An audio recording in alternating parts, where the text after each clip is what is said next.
song request? Okay, I'm here. My name is Shy Max. I've been on a number of panels. I am helping out Politicon, and I've been asked to introduce our two contestants. We are very lucky to have with us two amazing people. The first is the host of the largest online news show in the world. He's from the Young Turks.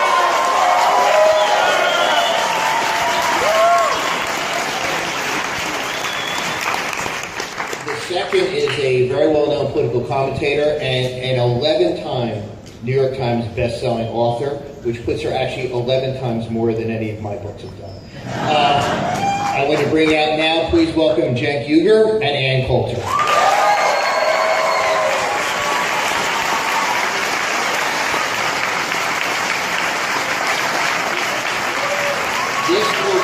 I'm going to leave the stage. This will be a no-holds-barred interview, and conversation should be a lot of fun, and give them your full attention.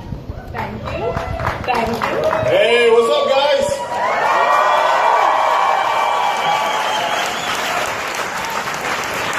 CYT's in the house, I see.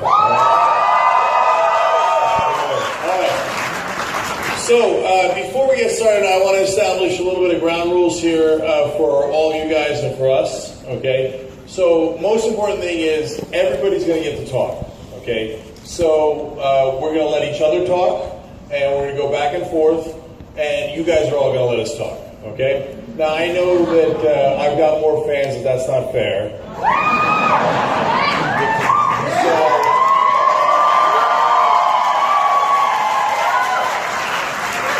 So let's be respectful and let everybody talk. Okay, ground rule number 2 is obviously we've got a lot to talk about. We're going to go back and forth. Obviously we're going to do some follow-ups around Wolf Blitzer. But at the same time, at some point we got to move on, and so we'll move on. Okay? So, Ann, great to have you here. Thank you.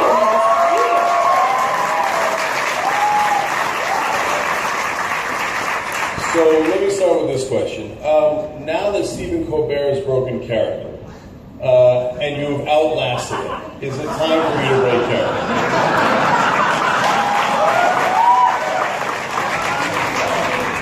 I don't know why liberals find it comforting to think this is a character. I'm beating you guys, but it's an act.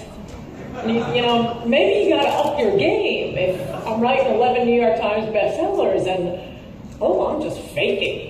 But I must tell you, if you were gonna fake, nobody would say, I know, fake being a conservative. It's like saying, you know, no, you didn't really kill Cecil the Lion. You're just doing that to get attention. No, why would you want to be a conservative? You're denounced, you're attacked. You're not going to be invited on most TV shows or promoted. You will not be celebrated. Why would anyone put on an act to be a conservative in today's media culture? Well, there is a good answer to that.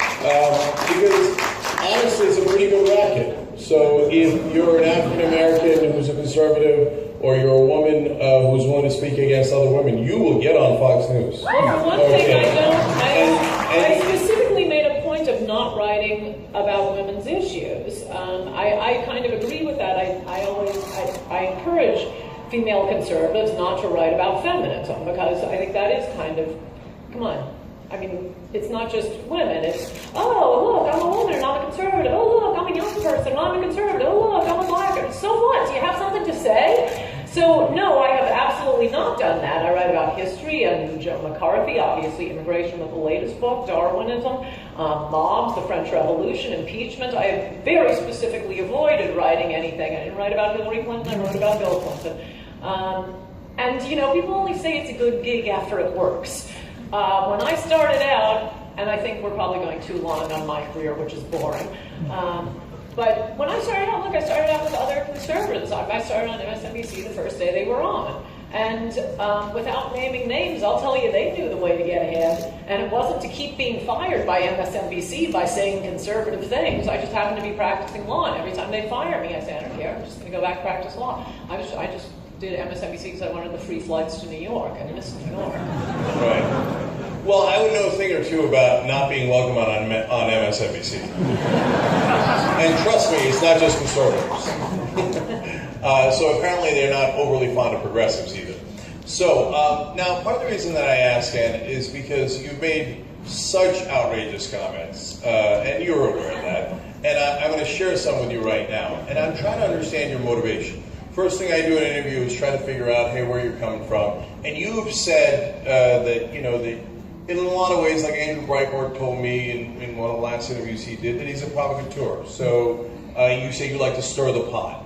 So I'm trying to get to the essence of what that means. So for example, there's the quote, I think the government should be spying on all Arabs, engaging in torture as a televised spectator sport, dropping daisy cutters wantonly throughout the Middle East, and sending liberals to Guantanamo.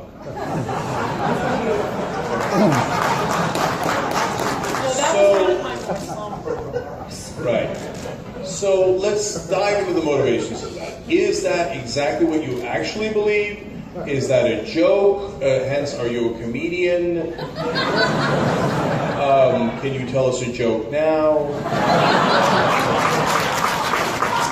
No, but in all seriousness, what's the motivation there? Look, there are a lot of writing techniques. I feel like I'm more of an English teacher whenever, you know, people fixate on this line or that line, and I have to explain what hyperbole is and what understatement is, and oh, this is a surprise. I don't think I said stir the pot only because that sounds like a cliche, but I would say I'd write in a way that will not only entertain my readers, but entertain me. I mean, to get a book to press, you read over so much, the same, you know, chapters over and over again. This last book, I got 200 pages a month before it came out because I wanted to keep it short and readable, and it's totally readable, and I highly recommend you all read it. It's shorter than it looks, 100 pages of footnotes. You can zip through it in the evening. It's lots of fun. But, you know, you're editing, you're going through it with the lawyers, you're going through it with, you know, your agents, your friends. I want to give myself a laugh. And, you know, this is how I talk. This is, why did Churchill, I mean, you could say, why did he speak in a certain way? Well, of course you're trying to get attention for what you're saying, because you're selling a point and you want to do it in the best way you can. And, I mean, explaining to people that I'm responding and I'm mimicking this and here, this is hyperbole and this is exactly, just, you know, go back to English class. Okay. So it's a little bit of marketing. It's a little bit of marketing. The same way Churchill had a little bit of marketing. Okay. So then I wonder why you think that marketing for this character works for the Republican base. So when you say you would like... I don't care about the Republican base. But that is who you sell books to. No. But I don't want to cut you off because that you're starting with a premise that isn't true. In fact, I would say I am critical of people who are what probably in most of the eyes of you people here and you see as in my slot. I think too many conservative, I don't know, spokesmen, leaders, talk radio, writers, I think too many of them are followers and not leaders. No, I will tell you what to think. I'm not figuring out where you are. And, I mean, I'll give you an example to get back to what I want to talk about, which is the current book. I've been talking about immigration for a long time, and I'd go to tea parties or Lincoln Day dinners with Republicans, and often there would be, you know, other speakers on stage, including some famous speakers, and it used to really drive me crazy that they'd get up on stage and, you know, shout out Sarah Palin, so that they'd get a big applause line. No, nobody was ever expecting me to talk about immigration. I'd do a little of the things that, you know, were topical and in the news, and then I would get straight to immigration. I will tell the Republican base what they ought to be thinking. Okay. So now I'm not playing to anybody. Well, agree to disagree. So we're going to talk about immigration in a second. You mentioned women, and I want to get to some of your quotes about women as well, because you have addressed that topic. What are you, Megyn Kelly? If we want to question people's gender, okay, we can go down that road. I am once again more macho than any of the women. Okay. So, but you said you're doing marketing, you're selling, right? So, but you're selling to someone. Okay, fine, you're going to tell a Republican base who are you? When you say you'd like to wantonly murder Arabs throughout the Middle East, who are you marketing to? Okay, and again, I'm making the point, I don't know when that column was written, you'd have to read the whole thing, but I would say it right now, and what my argument would be is as follows. I was a huge supporter of the Iraq War. I'm angrier at Obama for destroying our victory there than I am at him for Obama.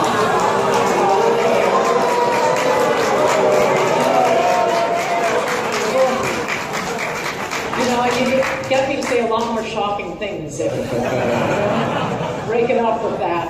But now, having seen I live in a country that would elect a president who would destroy our victory in Iraq, I don't see the point in having Americans die for wars like that. I mean, there were a lot of reasons, as I've said, to take out Saddam Hussein. The least of them was weapons of mass destruction. That was like a gag to taunt the UN and the New York Times and liberals. I don't go through all the reasons, but it was a beautiful country for regime change. The regime change worked. They were waving the purple fingers. Everything was great. And then Obama decides to withdraw every last troop. Now that I know we live in a country that can elect a president who would withdraw every troop and turn our victory into a defeat, I would say there's no point in trying to solve anything in the Middle East. It's always been a hellhole. It will always be a hellhole. After a 9/11 attack, I'm a pacifist who is for the liberal use of daisy cutters and nukes. Okay. So I'm glad you guys agree with the random use of nuclear weapons. And so that gets to the heart of what we're talking about here, Ann, because you said weapons of mass destruction was a gag. But I'm pretty sure a lot of people didn't know that it was a gag. They did if they were reading me. And I'm pretty sure the mainstream media took it as real. They certainly reported it that way. The Republicans sold it as real. So it is a little hard to tell when you guys are having a little bit of a laugh about a war you're going to start where hundreds of thousands of civilians are going to die. So when you say, hey, let's drop daisy cutters and nukes, I don't know if you're joking, doing hyperbole, and you say I should go back to English class, but I'm not worried about me. I'm worried about 2 or 3 of your supporters who are like, yes, let's drop the nukes! No, I do. Because I don't think they think that you're kidding. I'm not kidding. Okay, so you would like to... Do you know what happens when you... No, Ann, I gotta ask you. Do you know what happens when you drop a nuclear weapon? It incinerates everyone in the neighborhood. So, women, children, men, grandmothers... ISIS, when they put somebody in a cage and burned them alive, we thought they were the worst monsters on earth. You say you'd like to do that on a grand scale, because that's what a nuclear weapon does. I'm saying in response to 9/11, this isn't like a random thing, oh, for fun, let's do it right now. I'm saying in response to 9/11, yes, we should not have sent ground troops. We should have dropped, in retrospect, now that we know that we're in a country that would elect Barack Obama, instead of bothering to create a democracy in Iraq, which we did, and which was working beautifully. We should treat Iraq basically the same way, at least under Bush, we treated Afghanistan. I mean, regime change was always stupid in Afghanistan. Why did your guy Obama send more troops to Afghanistan? And are we getting back to immigration, the topic of my So, first of all, I disagreed with Obama on sending more troops to Afghanistan. Hey, we found agreement. You see that? Politicon is working. But I missed it. I'm going to ask you about immigration in the very next question, but I missed it. Did you say we should have dropped nukes on Iraq instead? Because you said after 9/11 nukes, and I missed who you wanted to drop the nukes on. Okay, you're going to force me to say the reasons we needed to take out Saddam Hussein.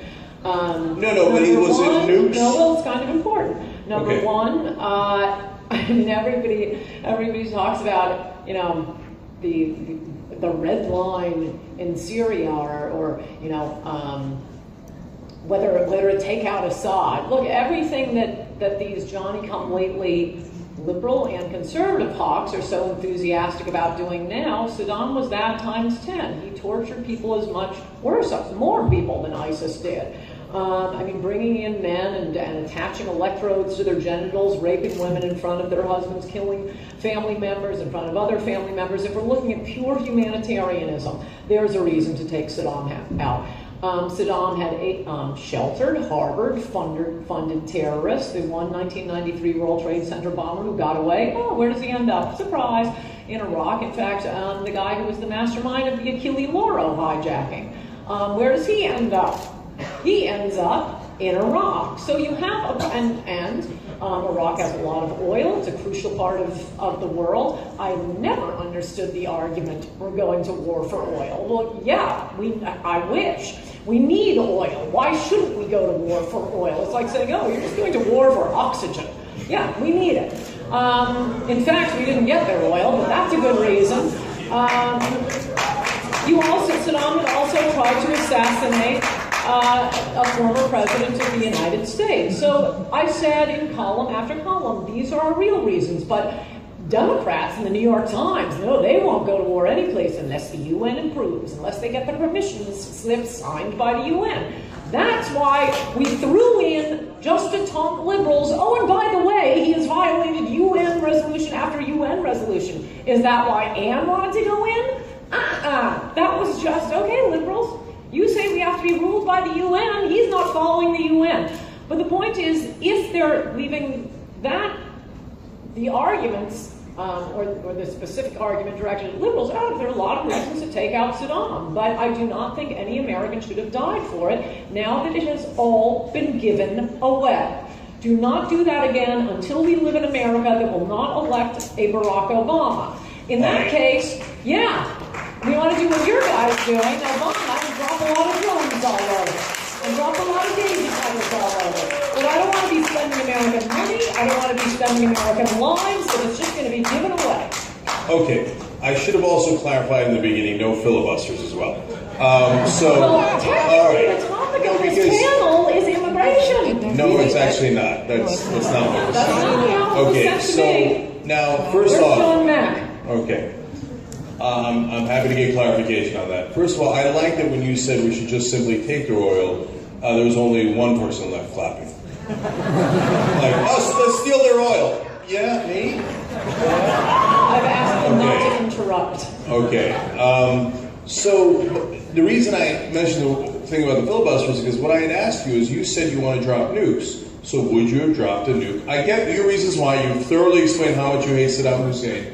I think we're all with you that he was a bad guy, a terrible dictator. So would you have dropped a nuke? I mean, that's what. And you get what I'm saying. I'm trying to figure out: do you really mean it? Is it just a joke? If it's a joke, they don't get that it's a joke. It could be dangerous. Would you have dropped a nuke?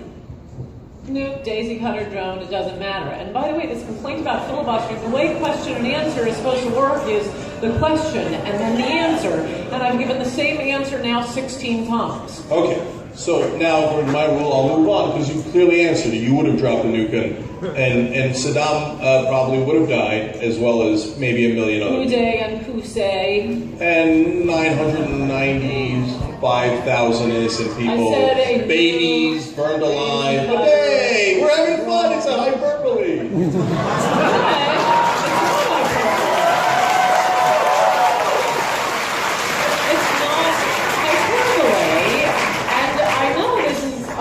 Mostly an audience that doesn't really care about 9/11, but I'm an American and I care about it. No, it's okay. So let's go to 9/11. I was going to go to immigration, but you mentioned 9/11. Here's what you said about the 9/11 widows. They believed the entire country was required to marinate in their exquisite personal agony. This is about the 9/11 widows. These broads are millionaires, lionized on TV and in articles about them, reveling in their status as celebrities and stalked by grieferazzis. I have never seen people enjoying their husband's death so much. Another hyperbole? Nope. So you're now saying you're outraged by 9/11 except for the people who lost family members there who you think are horrible people and enjoying their husband's death. No, they were using these women, their status as victims, to promote political points. And no, actually, most 9/11 the families were really quite happy with what I had to say. So you didn't mind using 9/11 for your regime change that you wanted to do, a political move that you just said you wanted to do regime change that was political, and you used 9/11 as an excuse to do it. They lost their family members, but you had the nerve and the gall to want to attack 9/11 victims. Right. I mean, I think this has been going over so many times in the last decade. It's kind of a snooze, but I will answer. I don't go on and say, and yet you can't attack me because I'm a victim. That is a chapter on human shields. And look, make your argument. They use their status as victims to go on TV and push for particular political results. When I make a political argument, I don't say, oh, and you can't attack me because my father died yesterday, and you can't attack me because these bad things happen. I hate when liberals do this. They do it all the time. They send out a victim to make their political point. I never set anybody up. Believe me, I've made many arguments. But I like that whiny voice you just gave to people who lost their husbands in 9/11. It seems like you deeply care about 9/11. Really care. No, they're making political arguments that, I think their big thing was that we had to have, what was it, a Department of Homeland Security, and I think they didn't want to go into Iraq, and we have to, look, I've said it, let's move on. All right, so immigration. I don't like victims making arguments. That's the point of that. They weren't the only example. Okay. And liberals do it all the time. Okay, that's okay. All right. So on immigration, you said about Latinos, there's a cultural acceptance of child rape in Latino culture that doesn't exist in even the most dysfunctional American ghettos. When it comes to child rape, the whole family gets involved.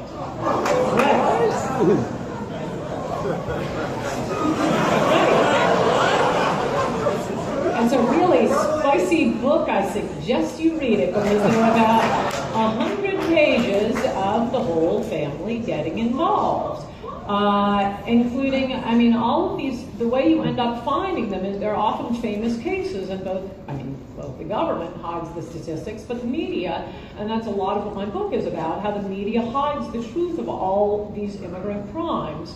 And in doing my research, it was driving me crazy, so I have all these Spot the Immigrant chapters where, here's the New York Times article on it, here's the Houston Chronicle article on it. And it's not until, there's a trial or the INS and translators show up in court that you figure out that Baby Hope, New York City was put through the search for the rapist and murderer of Baby Hope for 20 years with millions of taxpayer dollars, the entire city involved in this. It made international news. This poor little 4-year-old girl's body found in a cooler off the Henry Hudson Parkway. Police, the resources that were devoted to this case, 20 years later, they finally get it. It's a whole nest of Mexican illegal aliens. The victim, the mother, everybody in the family knew. And all of the mainstream media articles, Daily News, New York Times, People Magazine, ABC, CBS, all of them, none of them mention that these were illegal aliens from Mexico. Same thing with a very famous gang rape down in Texas, more recently, gang rape murder of 2 little girls, 14 and one just turned 15 years old, cutting through a park in Texas on their way home from a pool party one summer night, and just a heinous, sickening gang rape. The girls were stomped, beaten, murdered. The men put cords around their necks, pulled as hard as they could on either side. A few days later, the bodies were found, had to be identified by their dental cavities. For a decade, this was making news. They get the suspects, they're rounded up, they're very aggressive, they're unrepentant. And it was not until they used the Mexicanness of the lead rapist. That's very weird. Are you going to boo the? What I'm saying is a fact. The fact that he was a Mexican national, not an American citizen, was used to overturn his death sentence. That is the first time the mainstream media so much put the word Mexican within a million miles after all of this mainstream media coverage. That is a lot of what my book is about, which is why it reads like forensic files on Law and Order. It is shocking crime after shocking crime, and yes, we are importing primitive cultures in enormous numbers, not just from Mexico, from the Middle East. Okay, I did not know we had a crowd that was so fond of clitorectomies and honor killings and child rape, but apparently we do. Americans aren't used to these sorts of crimes, and we're not really prepared. I'm not sure we have the manpower to deal with it. Okay, so this interview is, all right guys, the interview is working. We are getting a clearer vision of Ann Coulter. Okay, so if you are from one of those primitive cultures, then you know which side you're on, right? Is she on your side? Are the Republicans on your side? I don't know. Well, I do know, of course not. Now, Ann, you mentioned a couple of horrific cases that happen to be done by Latinos, Mexican nationals, etc. Now, can I do that with white people? Easiest thing in the world. I mean, yes, there's the Jean-Benet Ramsey, there's It's irrelevant. there are a whole lot. When it's white people, it's irrelevant. When it's white people, it's irrelevant. But when it's Mexicans, they are primitive. They are primitive.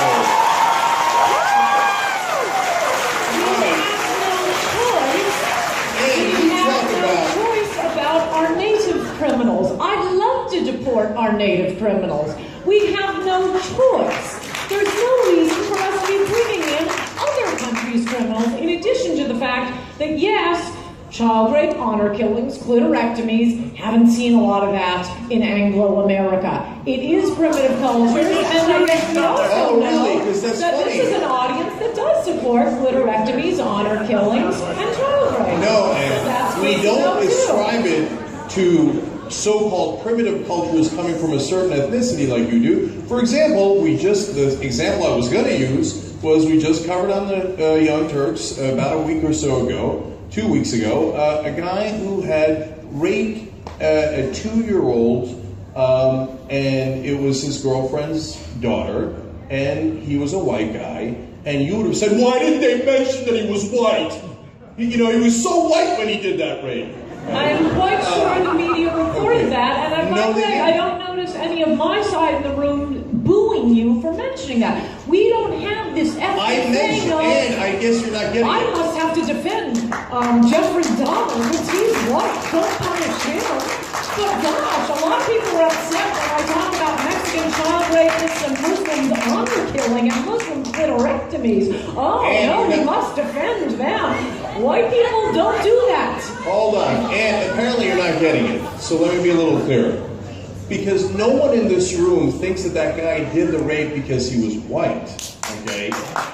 And no one thinks that the couple of Latinos that you chose to demonize, not those particular guys, what they did was horrific, did it because they were Latinos or they were Mexican nationals. Only you think that because what you want to do, unlike the rest of us, is say, it's the Latinos. It's the brown people. Watch out for them. They're rapists. They're criminals. That's literally what you said, right? And that's your response. No.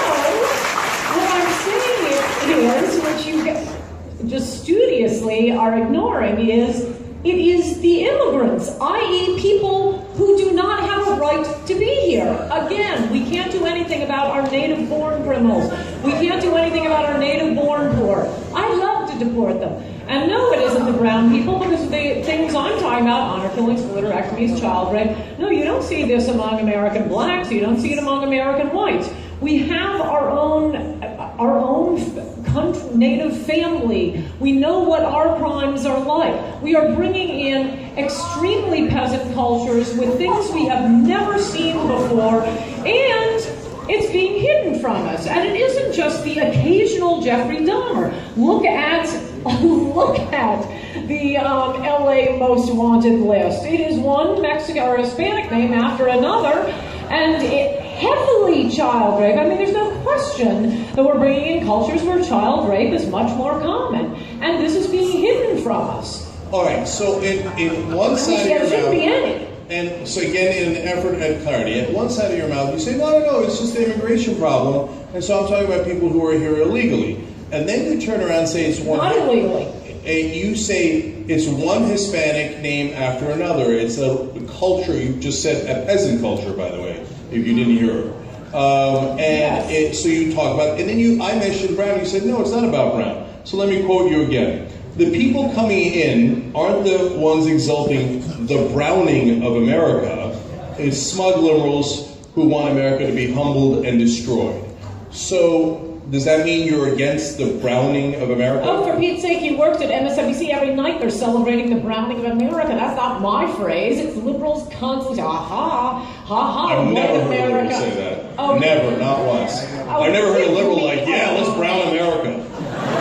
Yeah, Google it right now, the browning of America. Liberals have been gloating about this. I'm quoting them. And it's not illegal immigration, it is immigration. The point of saying it is immigration is, again, to say these are people who have no right to be here. There are way too many immigrants who are criminals. There shouldn't be any. Way too many, shouldn't be any. See, it rhymes. It's easy to remember here. And I really am not getting this anger at describing clitorectomies as peasant culture. No, you're right. That's part of the advanced culture. That is not what's happening. That's what Every single person in this room. A developed nation with clitorectomies, honor killings, and child rape. No, you see, now let me explain to the audience the incredibly simplistic rhetorical trick she's using. Okay, so she says, Latinos have a peasant culture. They're all coming in here and doing child rape. And then when you can say, who? Why are you against clitorectomies? Or why are you for clitorectomies? No, that is one of the things that you mentioned. That's not what they're going at. Okay? Me. I am saying hold on. And then the same rhetorical trick. Hey, Ann, maybe we shouldn't drop a nuke that'll kill 1 million innocent people in Iraq. Why are you for Saddam Hussein? I don't think that is an accurate summary. I mean, maybe you guys don't read, but with these unaccompanied children, we had, hundreds of these centers being reported they've never seen a flush toilet before. It is simply a fact we are bringing in peasant cultures. It is simply a fact let's focus on that. What kind of culture does have a clitorectomy? What kind? Yes, primitive cultures. The reason, I'm not saying it is brown people who are peasant cultures. The Democrats want the votes, and the rich want the cheap labor and the cheap maids, and you people are cheering on the plutocrats with their cheap maids driving down the wages of Americans. I just don't see why we can't care about Americans first. We have our own poor people, and they're the ones who are living next door to the peasant cultures, engaging in things like child rape. I mean, it's not George Soros or Warren Buffett's children who are going to have to worry about being raped by a peasant culture that's been brought in here. It's all being dumped on the middle class, the lower class in America, and that includes immigrants who went to a lot of trouble to escape the peasant cultures they were living in because they wanted to live in America. And if we don't cut off bringing in millions and millions of these very backwards cultures, we're not going to have America anymore. Not the America that people struggled to come to. For some reason they came here, they didn't go to Honduras, they didn't go to Bangladesh, they didn't go to Indonesia, they wanted to live in America. I wanted to live in America. Can't we please save America? Okay.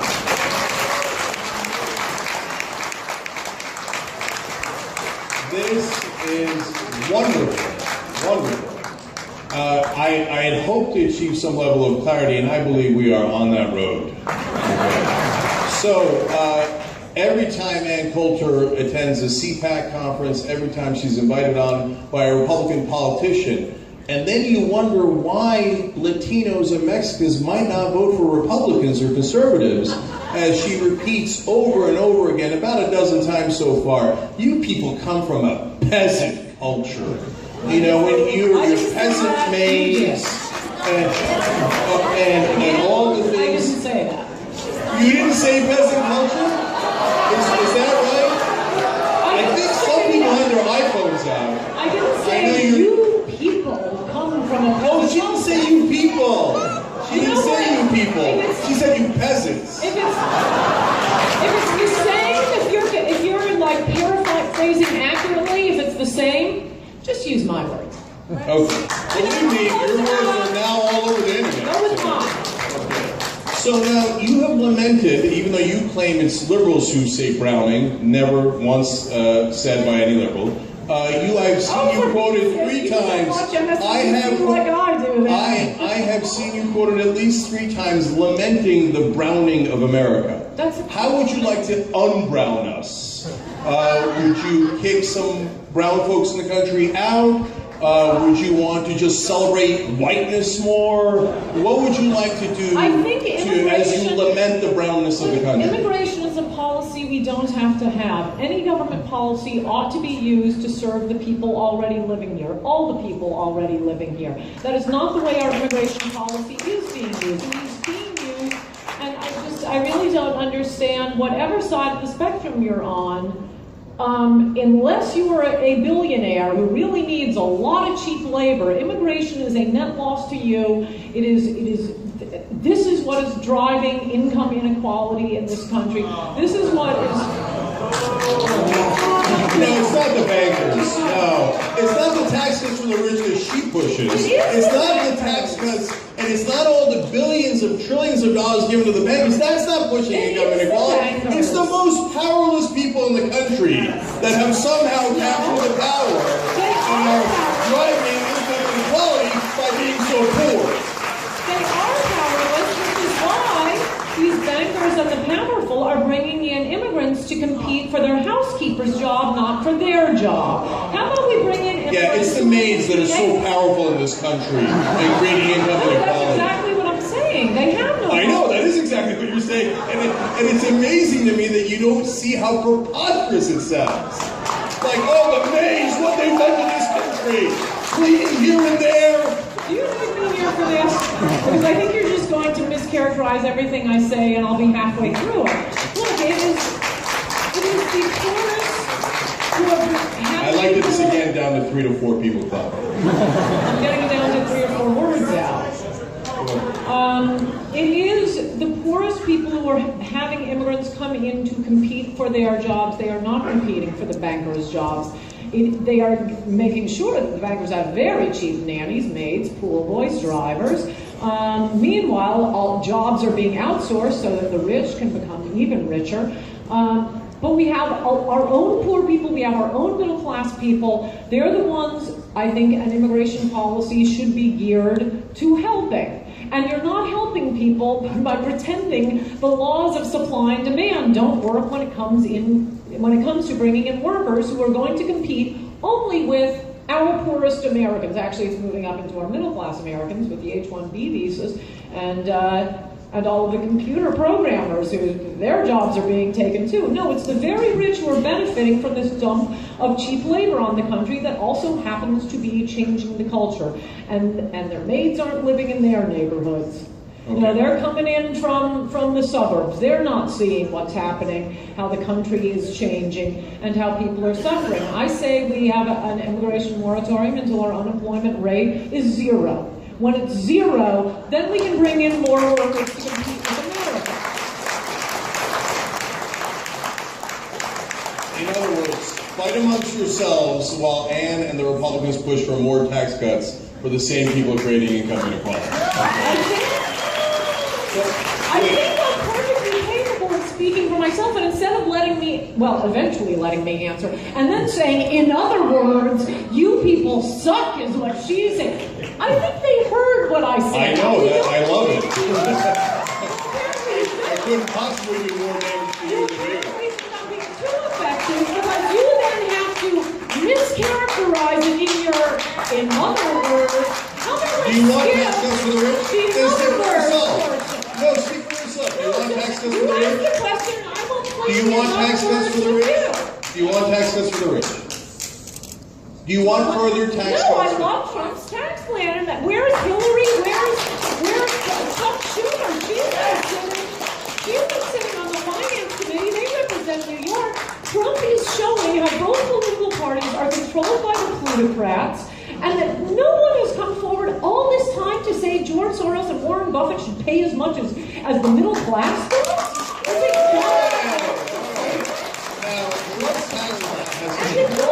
Donald Trump to say. All right. Look, again, Politicon working. Trump's tax plan has enormous problems, and giant giveaways for the rich, but she is right that on hedge funds, private equity guys, if you'd like to raise their taxes, we're going to get a deal. I would love to do that. And why hasn't the Republican or especially Democratic Party, which is really beholden to the left on this, they're the ones who get the Wall Street money. Obama got more than anybody else. In 2008, that was what he got. Ever touched this until now? Okay, so look, I'll tell you why. It's legalized bribery. It's money in politics. And no one takes, and the Democrats are definitely guilty. You're not going to get me to defend a Democrat on that. But the Republicans, if you haven't noticed, the Republican Party is 99% bought and sold by billionaires and corporations. Not Donald Trump. Okay, all right. Okay, you're right. So I know we want to go to Q&A. We're running a little short on time. You mentioned women before, and that you don't like to mention women's issues. But I just did want to ask one quick question on that, since you did mention it. You say if we took away women's right to vote, we'd never have to worry about another Democratic president. Actually, you said Democrat president. It's kind of a pipe dream. It's a personal fantasy of mine. Yeah. So you would like to take women's right to vote away from them, including your own? I think it was a rash experiment, and I'm not sure it worked out, this women's suffrage business. Another hyperbole, or like the nukes you kind of mean? Oh no, I told you. Oh, you mean it? Okay. Once again, we have achieved clarity. All the women in the room, she would like to take your right to vote away. Don't worry, I'll give it up my vote too, but we all give it up. You vote per household. All right. Okay, clarity. I love the clarity. Okay. I didn't put words in your mouth there, right? Next question. All right, great. So, for the next question. America has been an amazing force for good in the world. One of the things that annoys me about immigrants coming in, the ones who immediately have grievances and start attacking America. Look, I'm annoyed enough when a 10th generation American attacks our country. You just got here, getting off the gangplank and attacking us.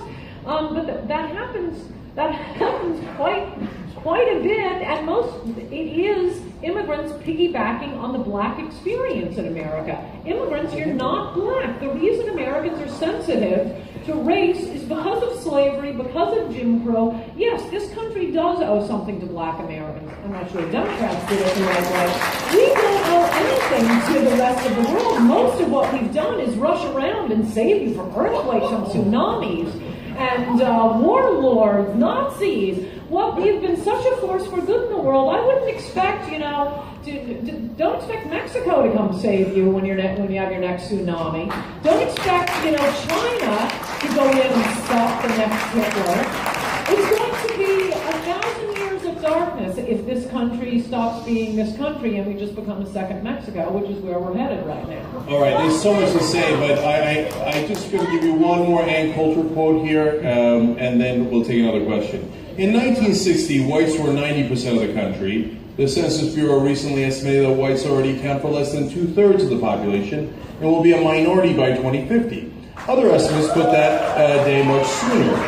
One may assume the new majority will not be such compassionate overlords as the white majority has been. Yes, I illustrate. Said the woman who just said, "Oh yeah, we might owe blacks a couple of things, but the whites have been such sensitive overlords of minorities in this country." You did the "in other words" again. I said nothing of the sort. I am saying black Americans, people who are descended from slaves and from people who were discriminated. I know, but in that quote, I know that sounds better in the original German, right? Jim Crow. Oh, that's so original. Oh, I've never heard that before. Descendants of people who were enslaved, who were victims of Jim Crow, incidentally enforced by the Democrats. Instead of wasting that time repeating your point, I was asking about that quote, where you said that whites were such benevolent overlords. Got the question. But your "in other words" here is wasting a lot of time. No, it wasn't "in other words." You said something about black people. I was talking about how the country is changing from immigrants we are bringing in who are piggybacking on the black experience. Will the new immigrant my overlords be as compassionate as the white overlords are? I think it was illustrated when you read that quote. When you got to, whites will be a minority, I heard the audience cheer. Can you imagine an audience of white people cheering? Oh, it's going to be all white. No, you cannot. Those are your new overlords. Any CPAC speech, you get it. They would love that line. Yes, I can imagine that audience. Okay. All right, I want to take somebody on her side. Some, like the three people over here. No. I don't want anybody on my side. All right, there's somebody standing. All right, yes. Okay, no, the woman standing back there, yeah.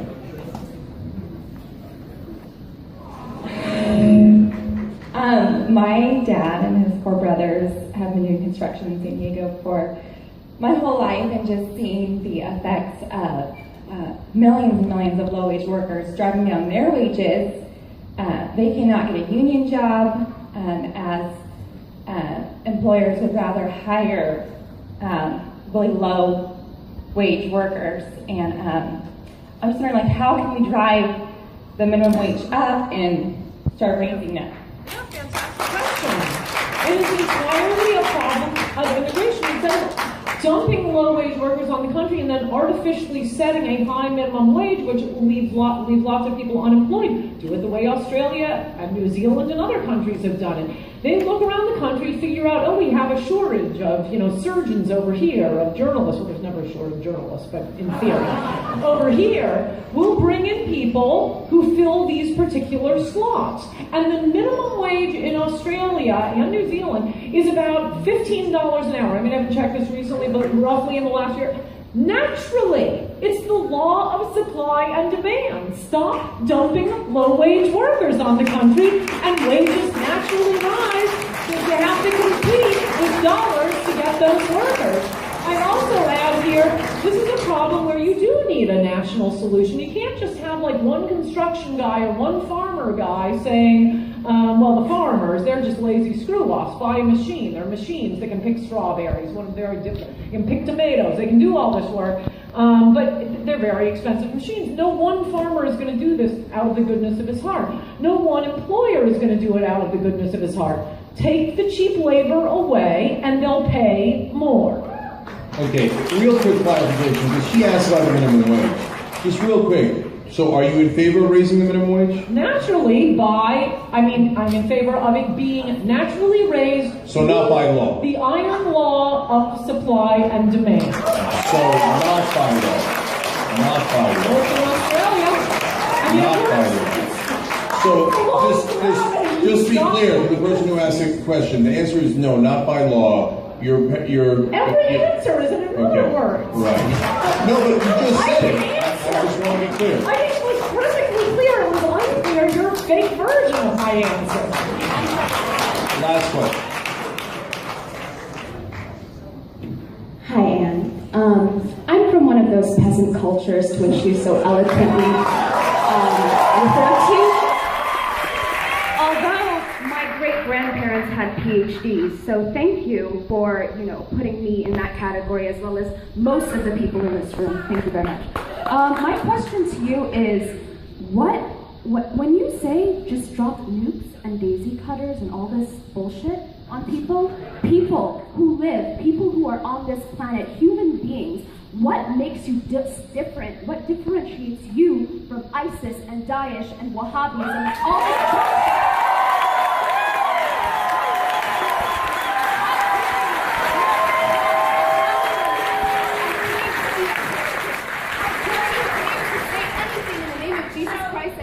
Cross around your neck. How dare you?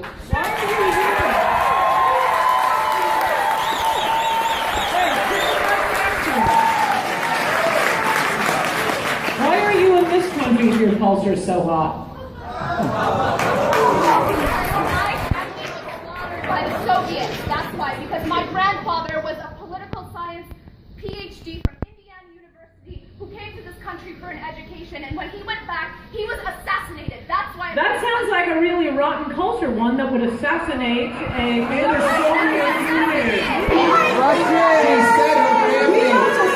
Hold on, guys. hold on. We must assassinate our political science PhD. So I would say right there we got a better culture. She said her family was assassinated in the Soviet Union. I think we all agree we have a better culture. Okay? It wasn't I think well, good. Let's all agree that the Soviet Union is a peasant culture then. I'm not We get on that? The Soviets invaded Afghanistan, get history correctly, okay? They invaded Afghanistan, they destroyed Okay, that so why are country. you living in Afghanistan if it's such a great peasant culture? Because there's another culture there still fucking killing people, that's why. That's not a good culture. And you didn't answer her I don't know if question. you So it's a nice effort at deflection, but don't... What makes you different from Because those extremists when this you're is pursuing just a the same silly point ideology? about war. Look, if there's a point to going to war, there's a point to going to war. I'm saying if there is a point to going to war, I don't want any Americans dying for a regime change when you are going to have a President Obama come in and reverse the victory of that war. The question is whether it's worth going to war. I happen to think it is, but it's going to be a long conversation. The point is, apparently you do come from a peasant culture if you are here. That doesn't make any sense at all. I think you call me brown. I came from Turkey. So why aren't you there? Because I love this country. You come to this country. I love this country. That doesn't mean I hate my former country. That means I love this country. You know why? Because it isn't a Christian nation. It isn't a nation just for white people. Because I believe in the First Amendment. Because I believe in what America stands for. Unlike you.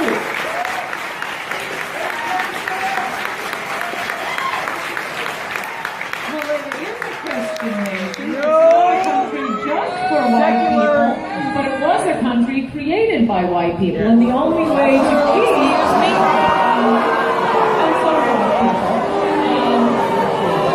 the only way we're going to prevent any portions of the globe from not entirely becoming a place where a political science PhD will be assassinated and women are at risk for female genital mutilation and honor killings, is if we stop those cultures from coming here.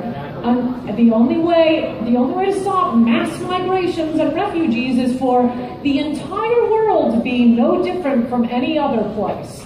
And we'll all be living in Afghanistan, and who's going to suffer the most? The poor, the weak, women, children, plants, animals, and any victims of earthquakes, tsunamis, or Nazis. Without America out there, you just have a whole globe of Afghanistan. There's no point in moving from one country to another because they're all the same. All right, we guys, I loved your participation in this. Thank you for your questions. Thank you for coming.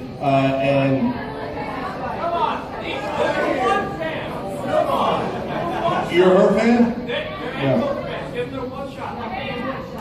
All right, one last question. One super last question. Hurry up. Go, go, go, go, go. Ed, do you think the Iran deal will ignite the third Lebanon war?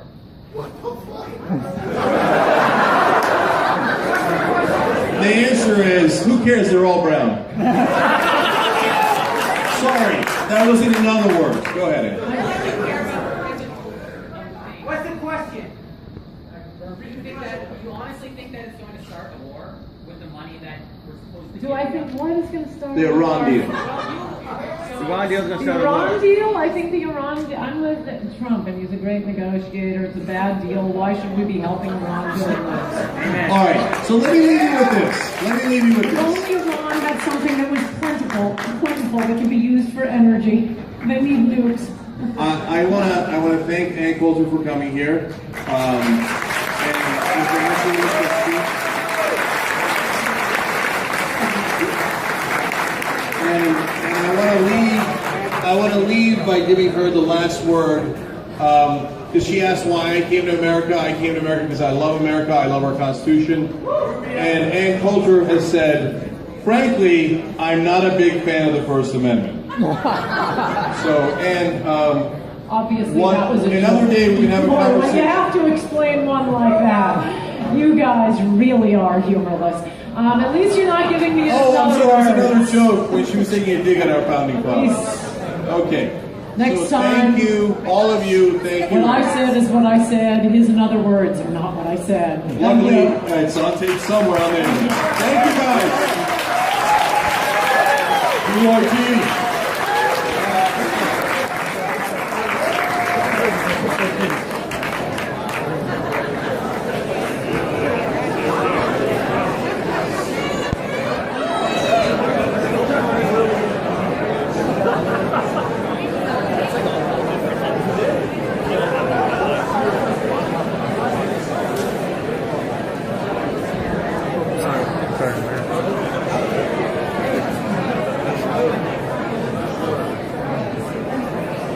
I love this crowd. I love this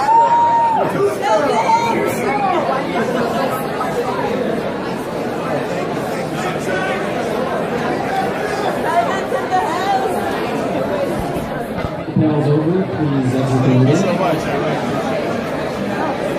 Check. Ladies and gentlemen, I please need everyone to exit this room. Please head to the back and exit the room. Thank you.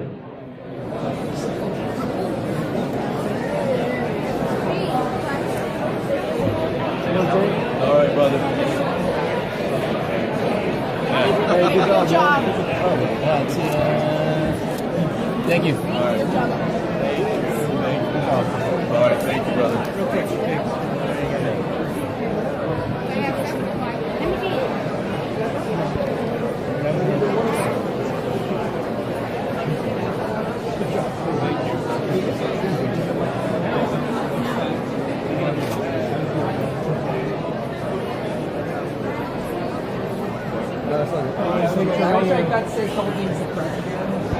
I know. We don't have enough time, unfortunately. She said so many crazy shit. Sure. Thank you. All right, thanks, guys. Get out of here before everyone gets their selfies. Thanks so much.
I don't think I said stir the pot only because that sounds like a cliche, but I would say I'd write in a way that will not only entertain my readers, but entertain me. I mean, to get a book to press, you read over so much, the same chapters over and over again. This last book, I got 200 pages a month before it came out because I wanted to keep it short and readable, and it's totally readable, and I highly recommend that you all read it. It's shorter than it looks, 100 pages of footnotes. You can zip through it in the evening. It's lots of fun. But you're editing, you're going through it with the lawyers, you're going through it with your agents, your friends. I want to give myself a laugh, and this is how I talk. This is why did Churchill? I mean, you could say why did he speak in a certain way? Well, of course you're trying to get attention for what you're saying, because you're selling a point and you want to do it in the best way you can. And I mean, explaining to people that I'm responding and I'm mimicking this, and here, this is hyperbole, and this is exactly, it's just, go back to English class. Okay. So it's a little bit of marketing. It's a little bit of marketing. The same way Churchill will have a little bit of marketing. Okay. So then I wonder why you think that marketing for this character works for the Republican base. So when you say you would like to... I don't care about the Republican base. But that is who you sell books. No. But I want to cut you off because that you're starting with a premise that isn't true. In fact, I would say I am critical of people who are what probably in most of the audience.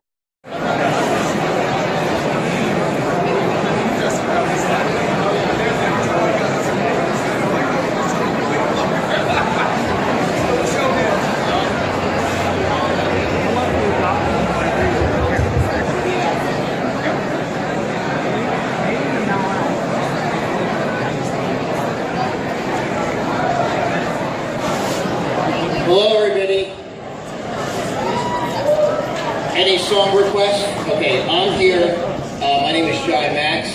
I've been on a number of panels. I am helping out Politicon, and I've been asked to introduce our two contestants.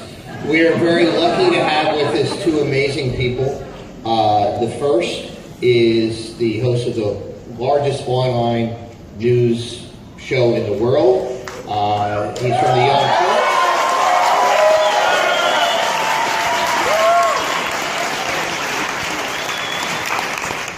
The second is a very well-known political commentator and an 11-time New York Times best-selling author, which puts her actually 11 times more than any of my books have done. I want to bring out now, please welcome Cenk Uygur and Ann Coulter.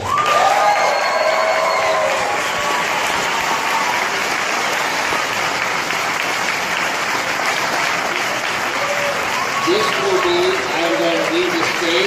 will be a no-holds-barred interview, and conversation should be a lot of fun, and give them your full attention. Thank you. Thank you.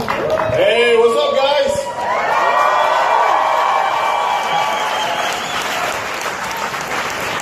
CYT's in the house, I see. All right.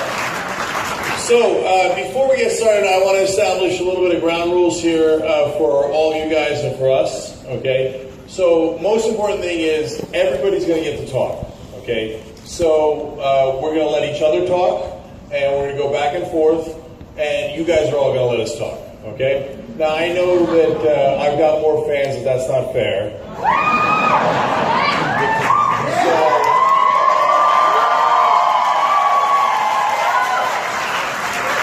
So let's be respectful and let everybody talk. Okay, ground rule number 2 is obviously we've got a lot to talk about. We're going to go back and forth. Obviously we're going to do some follow-ups around Wolf Blitzer.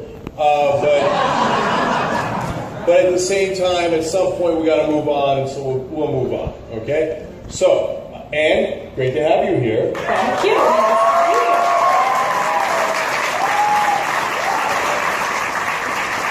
So let me start with this question. Now that Stephen Colbert has broken character, and you've outlasted it, is it time for you to break character?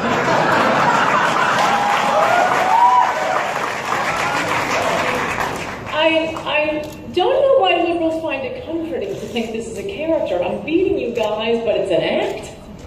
You know, maybe you gotta up your game. If I'm writing 11 New York Times bestsellers and I'm just faking. But I must tell you, if you were gonna fake, nobody would say, I just did MSNBC because I wanted the free flights to New York. I missed New York. Right.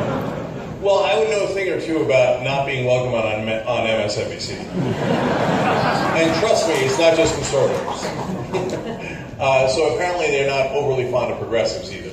So, now part of the reason that I ask, Ann, is because you've made such outrageous comments, and you're aware of that, and I'm going to share some with you right now, and I'm trying to understand your motivation. first thing I do in an interview is try to figure out, hey, where you're coming from. And you've said that, you know, that in a lot of ways, like Andrew Breitbart told me in one of the last interviews he did, that he's a provocateur. So you say you like to stir the pot. So I'm trying to get to the essence of what that means. So for example, there's the quote, I think the government should be spying on all Arabs, engaging in torture as a televised spectator sport, dropping daisy cutters wantonly throughout the Middle East, and sending liberals to Guantanamo.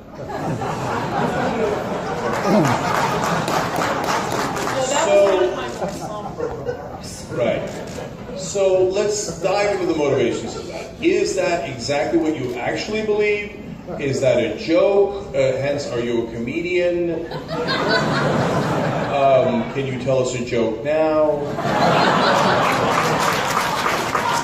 No, but in all seriousness, what's the motivation there? Look, there are a lot of writing techniques. I feel like I'm more of an English teacher whenever, you know, people fixate on this line or that line, and I have to explain what hyperbole is and what understatement is, and oh, this is, I know, fake being a conservative. It's like saying, you know, no, you didn't really kill Cecil the lion. You're just doing that to get attention. No, why would you want to be a conservative? You're denounced, you're attacked. You're not going to be invited on most TV shows or promoted. You will not be celebrated. Why would anyone put on an act to be a conservative in today's media culture? Well, there is a good answer to that.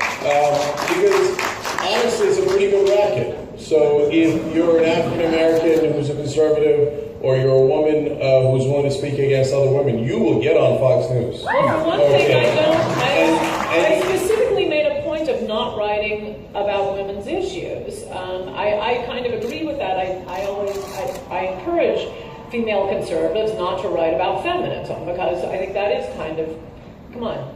I mean, it's not just women. It's, oh, look, I'm a woman and I'm a conservative. Oh, look, I'm a young person and I'm a conservative. Oh, look, I'm a black. So what? Do you have something to say? So, no, I have absolutely not done that. I write about history and Joe McCarthy, obviously immigration with the latest book, Darwinism, mobs, the French Revolution, impeachment. I have very specifically avoided writing anything. I didn't write about Hillary Clinton. I wrote about Bill Clinton.